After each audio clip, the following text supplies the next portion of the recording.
Okay then, let's start this video off. Right, this is a dungeoneering guide with commentary. Obviously you would be able to tell that from the title. But basically, I'm here to show you the route to dungeoneering first. Then, I'm going to show you floor 1 on 6 complexity, so you get to see a puzzle room. Yay. I don't do any of the extended rooms, but I should put a clip in of all the rooms, and it'll give you a vague understanding of what you have to do. Of course, this is a one-person party, so it'll be a lot smaller than the rooms you get from 4 or 5 people parties. But as I said, this will show you basically what you need to do. It's a guide, it's not going to show you a whole thing, or otherwise dungeoneering can take up to an hour or so to just complete one floor with a 4 or 5 party. And there on the screen right now is the shop for exchanging your tokens and to recharge your items and such. Now, to go into dungeoneering, first of all you must empty your inventory of all items, and you must take off everything you're wearing. Then, if you have it in your bank, or if you haven't done dungeoneering before, you need to get your Ring of Kingship. If you haven't done dungeoneering before, you don't need this item, and it'll be given to you by someone. I forgot. It might just be given to you. I think it's given to you at the start. Okay, now how to find a party. You wanna ask for someone on your floor, or go to a highly populated world and just go into free-for-all. Now the free-for-all will basically put you with any other random people into a party. Now that I'm in dungeoneering, dungeons, you want to pick up everything from the tables you can. Now, sometimes you get weapons there, sometimes you get pieces of armor. Now, if you're not tanking, then please do not pick up the pieces of armor. Let the tanker pick up the pieces of armor. And the weapons, well, they're virtually useless because when you go into dungeoneering, you can bind a weapon and ammo by right-clicking the weapon and then hitting bind. Now then, at the start I was very lucky because I had a door that I had to fix. Now you fix these doors with hammers. Now, this is the first room of dungeoneering. I just have level 73 ice spider that you need to kill. You also get a key type piece, and there, right on my screen, is a locker. Now you can open these and this will give you some gold and stuff which you will later on turn into armor, which I will show you how to do to kill the boss. Without armor, the boss is extremely hard and will always kill you and your party a few times. Now then, not only do your keys need to be the right color to the door, they also need to be the right shape. So you don't always get your keys the right. Look, here. See, it's an orange diamond and I only have an orange crescent. Now this orange crescent later on unlocks the door to the boss. Now, this is a room that you have to do a complex set of things. So this is an ice room. A challenge room. There we go. It's an ice challenge room. So basically, you slide when you put up on the ice, and you want to get onto all of these panels, right here that I'm showing you right now. These panels will basically unlock the door when you go onto each of them. Now, if you want to move diagonally, you have to click one diagonal square to yourself, and then eventually you will do it with a party of 4 or 5. It's a lot quicker because you have more minds working. This is another reason why you should have big parties, because it is a lot easier to do the puzzle rooms.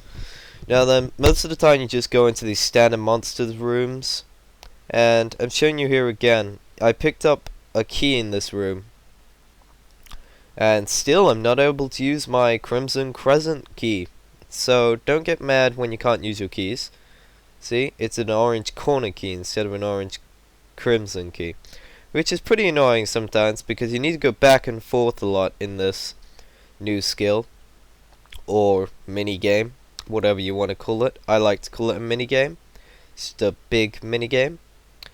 but some people like to call it a skill, so still not got that orange diamond piece. In the end, I don't actually need any of those, because that purple wedge that I picked up from that room unlocks the door at the very start, right here. See? So, because it can unlock this, I can now get into the other side of the rooms. Now, usually, when you have two doors like this, the boss is next to the one that you can't open. And it's not always this direct, but sometimes it is. Sometimes I've been on like floor 10 or 12, and the boss has actually been in that room. It's just been one room away from your spawn point. So, when you think you're nearing the boss, which is what I thought, you don't want to rush into the room. All you want to do is open the door with the key, and bosses always have a key door. Don't forget that, they always have a key door. So every time you open a key door, you might not want to rush into it. You just one click on it, and then if you see there's only one monster in the room like that, the icy bones right there, he's a pretty big pain with a big party. So then you don't want to kill him. You don't want to rush in there. You know, you want to wait for your party, you want to go back to home and get some armor and stuff. This is me just selling everything I have. Everything that I picked up for some ore, which then I'm going to show you how to smelt it into armor. Right here. You smelt it into a bar.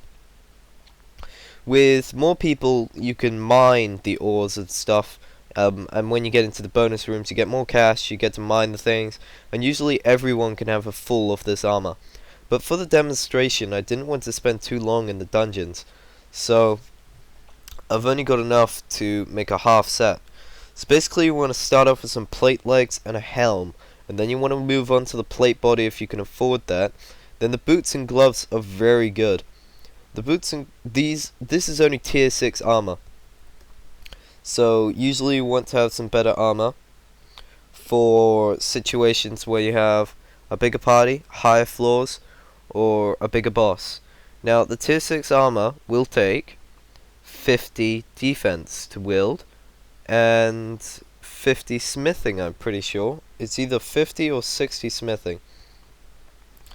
But basically, tier 11 armor and weapons, which are legendarily powerful, you need 99 attack to wield and 99 defense for the armor. Now these weapons will do a shitload of damage to anything you come across. So if you have 99 attack, when you kill one of the bosses, you might be awarded one of these tier 11 weapons. So please do bind it. Just destroy the item you have binded and bind this weapon, because this weapon will have the strength of basically a god sword. The two-handed weapons will destroy things, absolutely. Now, this boss on its own is a lot harder against other party members. See where it's doing that thing where it's putting its arms forward, then pulling them back, and just poking its head up into the air. That'll usually freeze your entire party. Now, no, it's not that monster. What am I talking about? Yeah, you see those icicles around?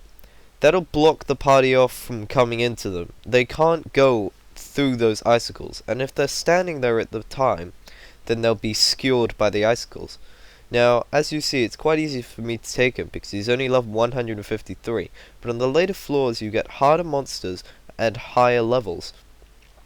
I might post a video of how to kill most of the monsters, but mainly, you want to spear and stab them, because a spear and stabbing is the most effective way to take down a monster. You see here I almost died. It doesn't really matter if you die, you spawn back at home, but it reduces your percentage of, it reduces your XP at the end of the dungeon, is what I'm trying to say. So you see, I received Mega Leather Vambraces. This is a tier 9 thing, which means I need 80 range to wield them.